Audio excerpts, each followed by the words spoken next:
untuk mengkaji kitab Masail Jahiliyah allati khalafa fiha Rasulullah sallallahu alaihi wasallam ahlal jahiliyah. Masalah-masalah jahiliyah yang mana Rasulullah sallallahu alaihi wasallam menyalahi orang-orang jahiliyah dalam hal tersebut. Karya Syekhul Islam Mujaddidud Da'wah Muhammad ibnu Abdul Wahhab bin Sulaiman At-Tamimi rahimahullahu ta'ala. Ya, pada pertemuan sebelumnya kita menyelesaikan masalah jahiliyah yang ke-94, yakni kata Syekh ini anna min dinihim akhdha rajuli bi jarimati ghairi. Termasuk ajaran orang-orang jahiliyah menghukum seseorang karena kejahatan orang lain. Menghukum seorang karena kejahatan orang lain selain dirinya. Artinya orang ini dihukum padahal tidak bersalah, yang bersalah adalah orang ini.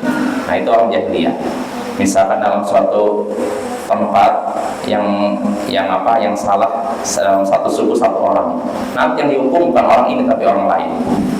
Nah, ini kebiasaan orang jahiliyah, yang salah satu orang anggota suku yang lain dihukum, disakiti, dizalimi.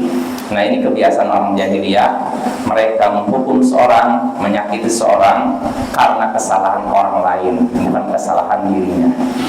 Nah, ini ya, maka Allah menurunkan firman-Nya dalam surat Fatir ayat 18, wala taziru waziratu wizra ukhra.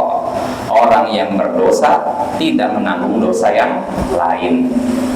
Artinya setiap orang menanggung dosanya sendiri, tidak menanggung dosa orang lain. Ya, ini ketentuan dalam Islam. Jadi kita nggak mungkin nanggung dosa orang lain.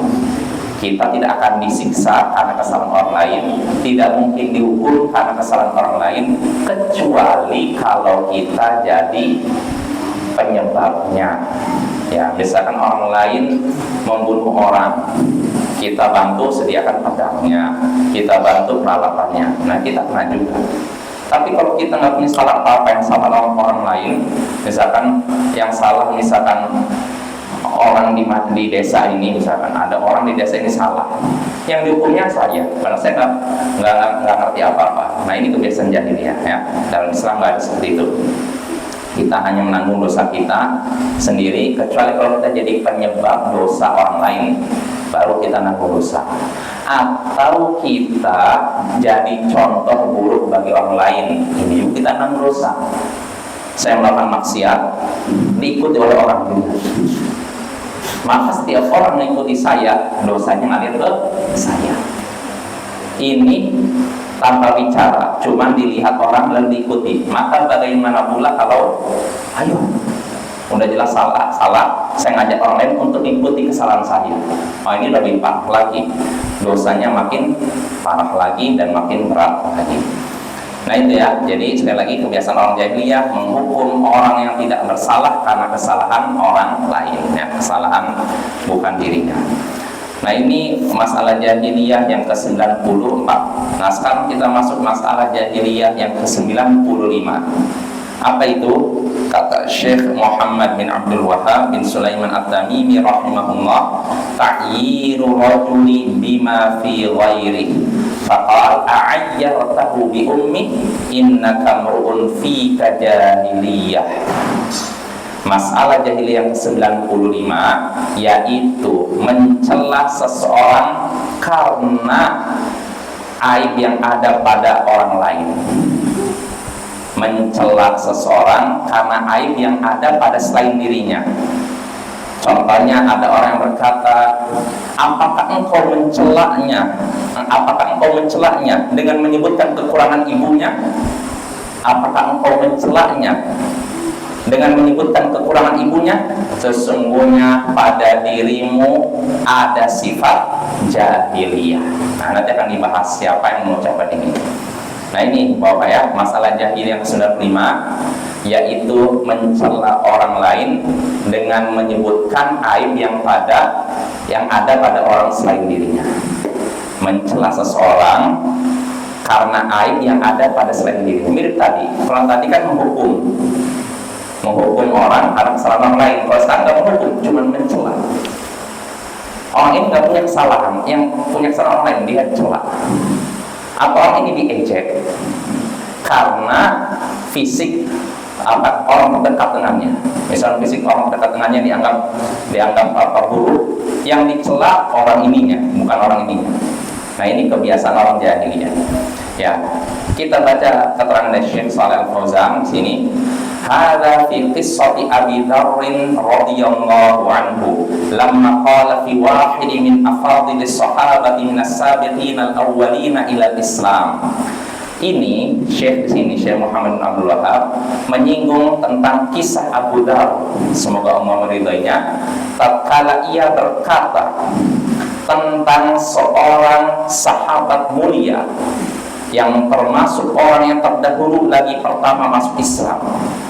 Jadi Abu Dzar ini berkata kepada seorang sahabat yang mulia yang termasuk orang yang pertama kali masuk Islam, awal-awal masuk Islam.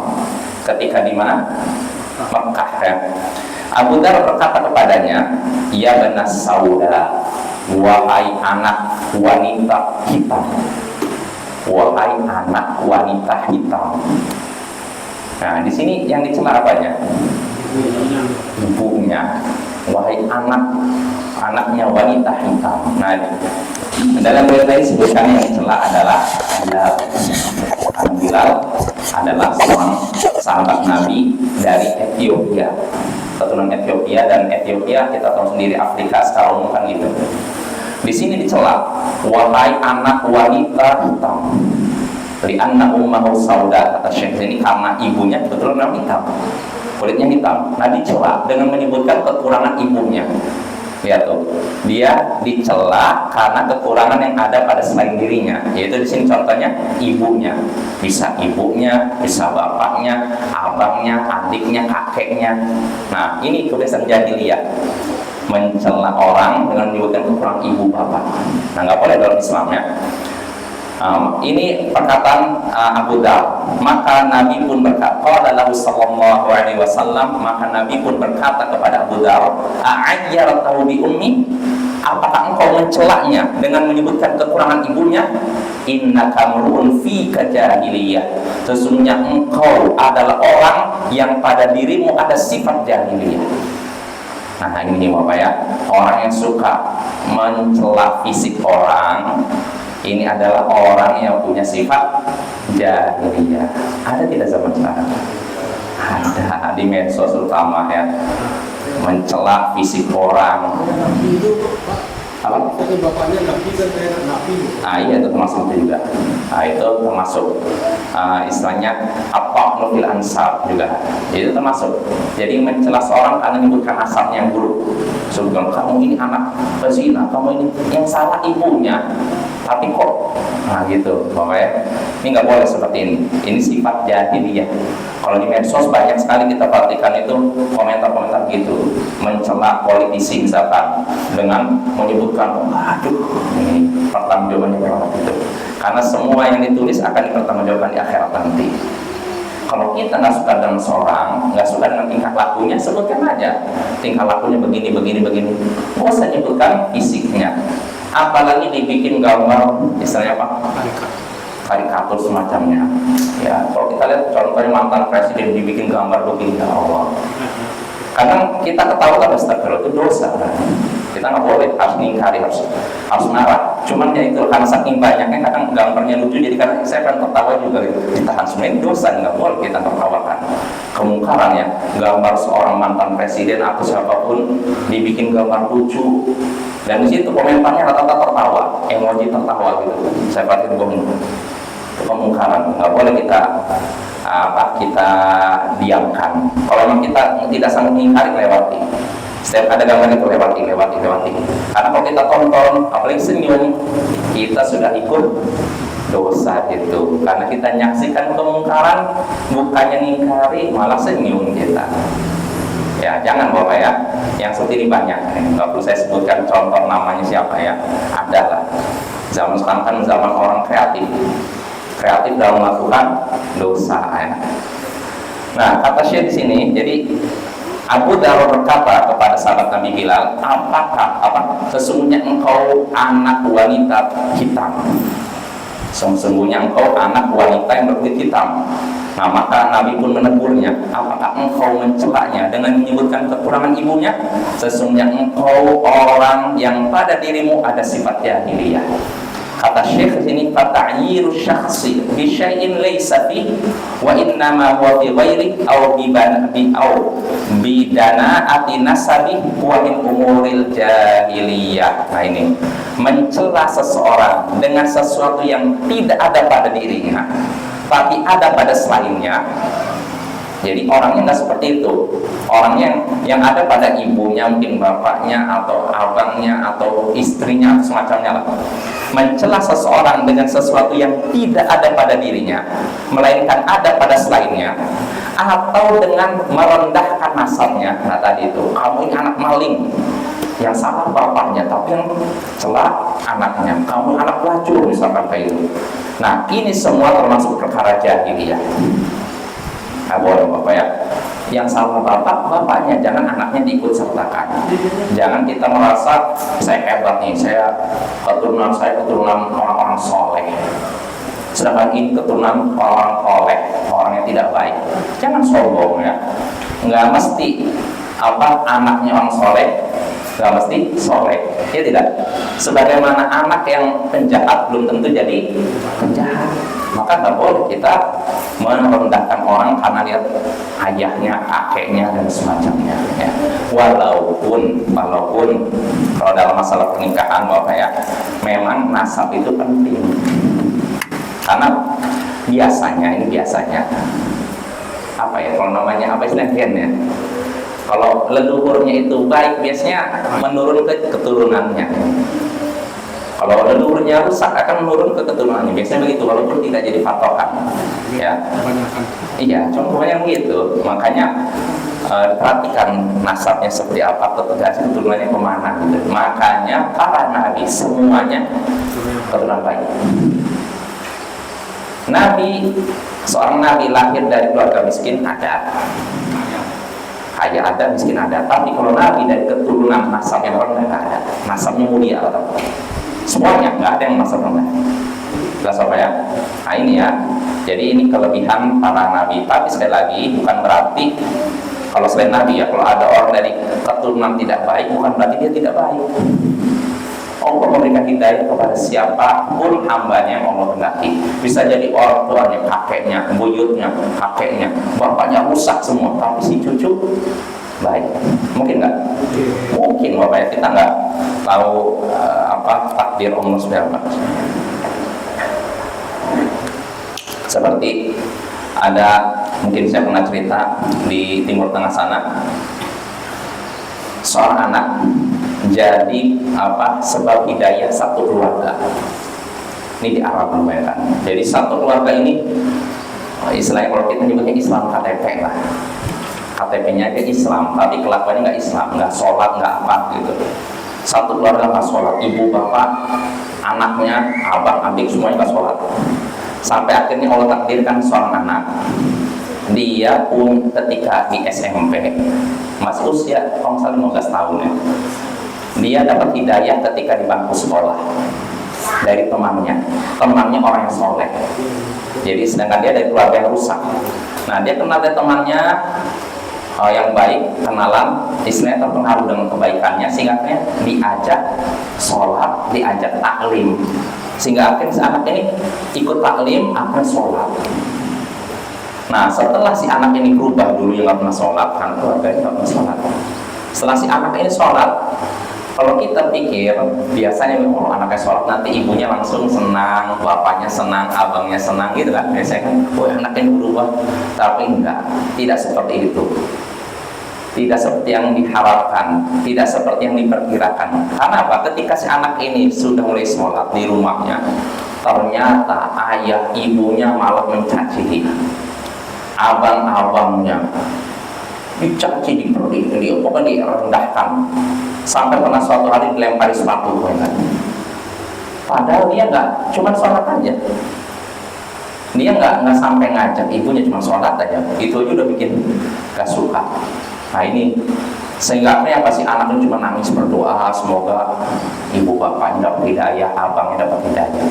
Nah Allah takdirkan suatu hari si ayahnya pergi keluar kota kerja, pergi, cuma harusnya anggap misalkan perginya 3 hari, dia baru 2 hari sudah pulang, dan pulangnya di malam hari.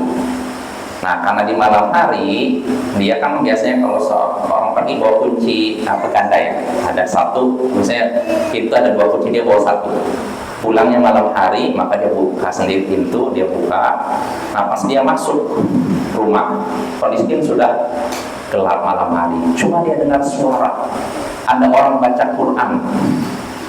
Dia dengar dari mana ini? Pas dia tengok, oh ayah, anaknya lagi sholat malam, yang lain pada tidur. Anaknya sholat malam, dia baca Quran, setelah itu sujud, dia doakan ayahnya memang. Jadi ketika itu dia lagi sujud, Bapak ya sujud, sebutkan sujud, lagi sujud, dia doakan ayahnya sampai nangis-nangis. Jadi siapa dengerin?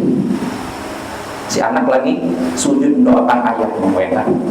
Nah, didoakan sampai akhirnya si ayah pun tersentuh di situ. Disitulah titik hidayah. Jadi dia dalam hati dia berkata, saya selama ini menyakiti kamu malah mendoakan saya. Kok bisa kan? Saya selama ini mau mencaci kamu ini, tapi kamu malah mendoakan saya. Akhirnya apa? Si ayah pun pergi ke kamar kecil untuk wudhu pertama kalinya. Wudhu, kemudian sholat di samping si anak ini. Nah itulah sholat sampai ketika udah selesai, si anak nengok ayahnya, langsung si ayah memeluk anaknya, lalu nangis. Kedua-duanya nangis, kedua-duanya bertobat. Si ayah pun bertobat. Nah setelah ayah tobat, istrinya tobat, ibunya, lalu seperti anak-anaknya, abang-abang. Satu keluarga akhirnya tobat lewat satu anak, apa ya? Nah ini, jadi kita jangan menjudge, menilai seorang guru hanya melihat dari keluarga besarnya, nggak bisa. Ibu bapaknya rusak, abang-abangnya rusak, mati, ini rusak, belum tentu.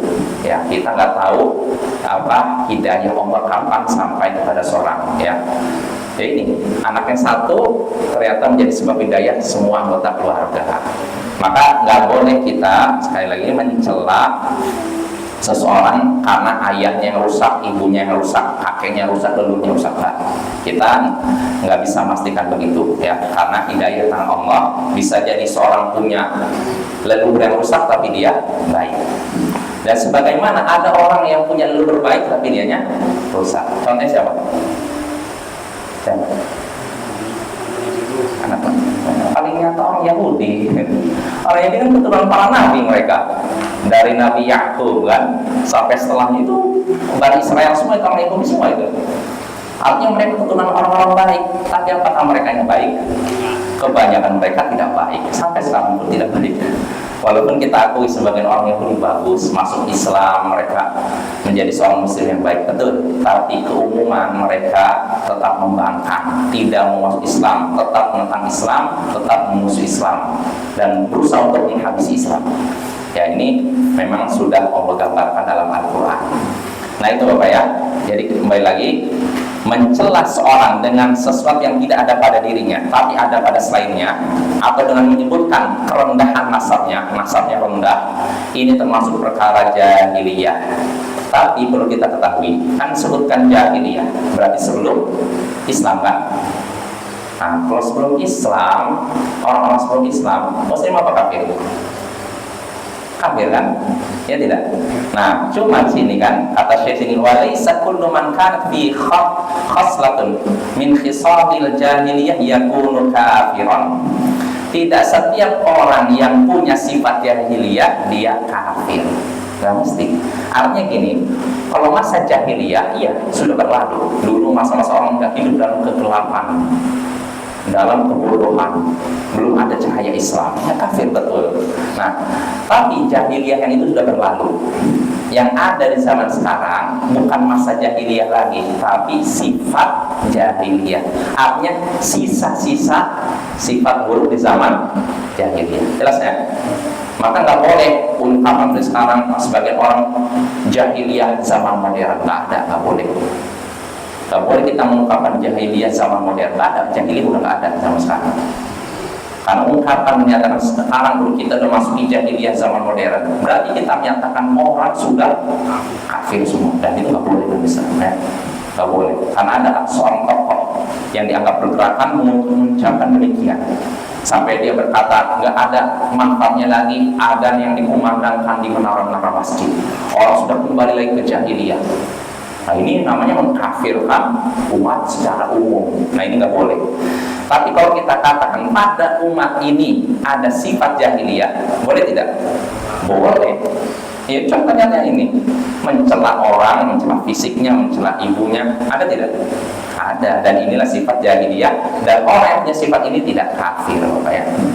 Tidak kafir, kecuali kalau sifatnya memang sifat yang mengeluarkan dari Islam.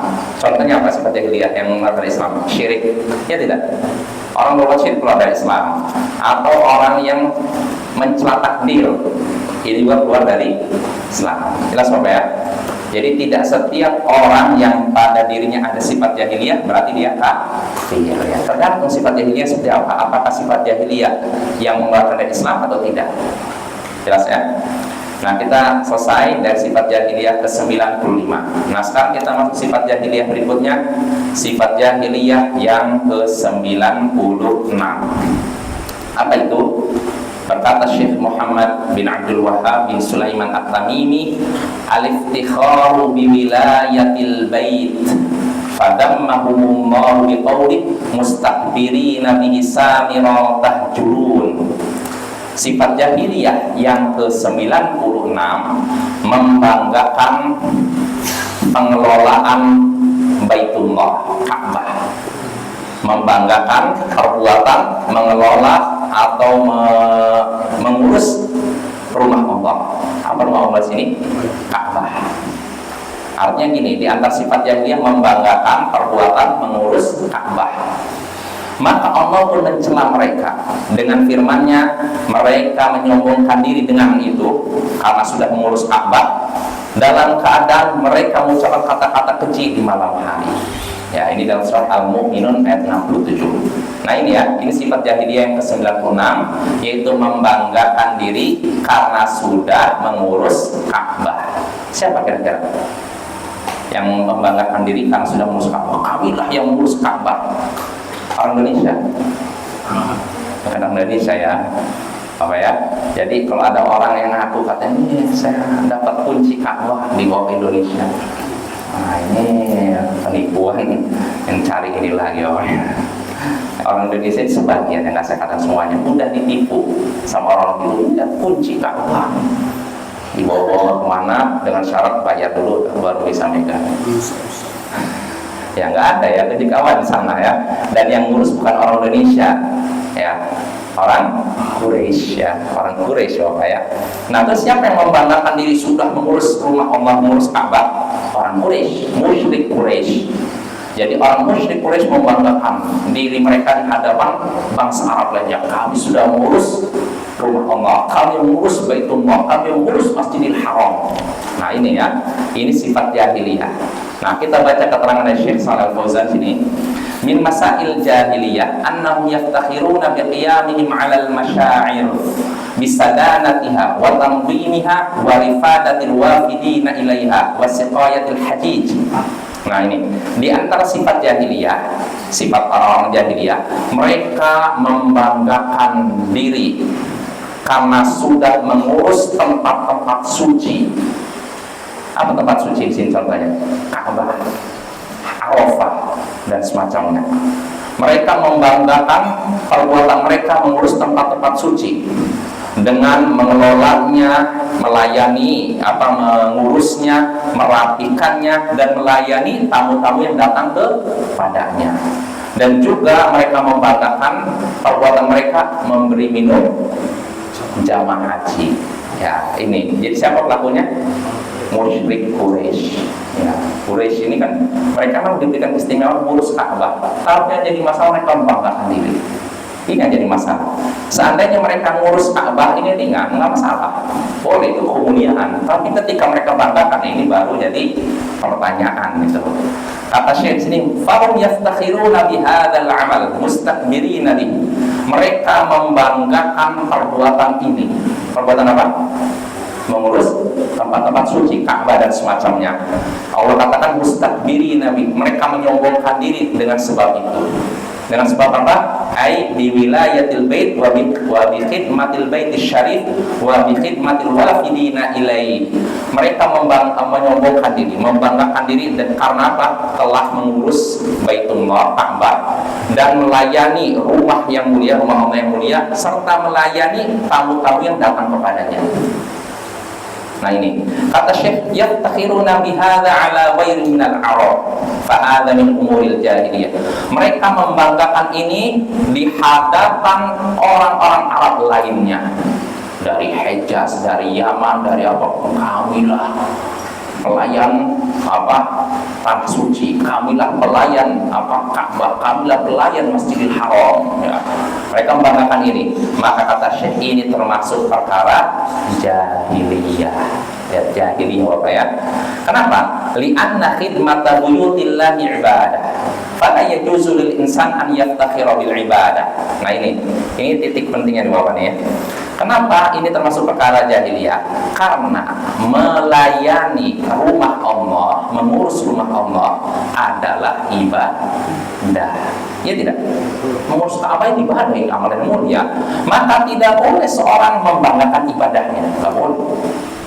Kenapa? Li'annahu yataqarrabu biha ilallah. Karena dengan ibadah tersebut dia mendekatkan dirinya kepada Allah. La yuridu tsana'a minan nas. Dia tidak menginginkan pujian dari manusia, wal madha minan nas, dan juga tidak menginginkan sanjungan dari manusia. Bal yahmadullaha an ja'ala mimman yaqumuna bihadzal amal. Bahkan hendaknya dia memuji Allah karena sudah menjadikan dirinya termasuk orang yang melaksanakan amalan tersebut. Duna an yatakabbar bih, tanpa menyombongkannya, au an yaftakhira bih, dan tanpa membanggakannya. Jadi begini, mengurus Masjidil Haram, mengurus Ka'bah, mengurus apa tempat-tempat suci, ini adalah amalan yang mulia. Iya tidak? Itu ibadah. Maka kalau kita tahu itu ibadah, jangan dibanggakan. Sebagaimana kita sholat, Bapak ya, kita sholat nih, sholat maghrib berjamaah, ibadah kan? Bolehkah kita ngomong kepada orang di luar yang lagi lewat, kami nih sholat di masjid sholat maghrib, kalian sholat di rumah, kalian ini apa pria-pria yang soleha, kalian pria-pria yang soleha. Kalau kami pria soleh, kalian pria soleh. Nah yang kayak gini nggak boleh. Nggak boleh kita membanggakan ibadah kita di hadapan orang lain, walaupun pelaku maksiat ya, yang seharusnya ingatkan mereka untuk ibadah, bukan membanggakan ibadah kita. Jelas Bapak ya? Ya itu ya. Jadi itu sekali lagi, melayani mengurus rumah Allah, melayani tamu-tamu yang datang ke rumah Allah, ini ibadah, amalan yang mulia. Maka hendaknya seorang memuji Allah karena sudah bisa melakukan amalan tersebut, tapi jangan sampai dia menyombongkan diri atau membanggakan dirinya. Nah, kata Syekh sini, fahum badalan min an yu'minu birrasuli wa bil kitabi wa yattabi'u yaftakhiruna bi'amalin fil bait. Nah ini, mereka orang jahiliyah nih, orang musyrik Quraisy, bukannya beriman kepada Rasul, kepada Al-Quran dan mengikuti Al-Quran, mereka malah membanggakan apa? Perbuatan mereka mengurus Ka'bah. Wa yadhunnuna anna hadza yakfihim 'an ittiba'il kitab wa ittiba'ir rasul. Mereka menyangka dengan mengurus Ka'bah ini cukup. Tidak perlu mengikuti Al-Quran, tidak perlu mengikuti Rasul. Hadza wajhu dzammi lahum. Inilah sisi celaan untuk mereka. Ya, kenapa? Annahum i'tadu 'an ittiba'il kitabi bi khidmatil bait. Mereka sudah mengganti perbuatan mengikuti Al-Quran diganti dengan apa? Melayani rumah Allah. Jadi udah cukup kamu ngurus Ka'bah ini mulia, nggak perlu ikut Al-Quran, nggak perlu ngikuti Muhammad. Dhanna minhum annaha takfihim. Mereka mengira perbuatan tersebut cukup bagi mereka. Karena sudah ngurus Ka'bah, nggak perlu lagi beriman kepada Al-Quran, nggak perlu lagi beriman kepada Muhammad. Fahadha min umuril jahiliyah. Dan ini termasuk perkara jahiliyah. Kesimpulannya Bapak, membanggakan ibadah boleh tidak? Nah boleh. Maka termasuk ibadah yaitu mengurus Ka'bah. Karena itu tidak boleh orang membanggakan diri mereka karena sudah mengurus Ka'bah. Karena ini termasuk perbuatan jahiliyah. Ya mungkin ini saja. Insyaallah pada pertemuan berikutnya kita lanjut masalah jahiliyah yang berikutnya, yakni masalah jahiliyah yang ke-97. Nah, apa judulnya? Saya sebutkan judulnya, Al-Iftikhar bi kaunihim dzurriyyatal anbiya. Membanggakan diri karena termasuk keturunan para nabi. Nah, ini siapa ini? Nah, tadi kita bahas ya. Ya subhanakallahumma wa bihamdika asyhadu an la ilaha illa anta astaghfiruka wa atubu ilaik. Assalamualaikum warahmatullahi wabarakatuh.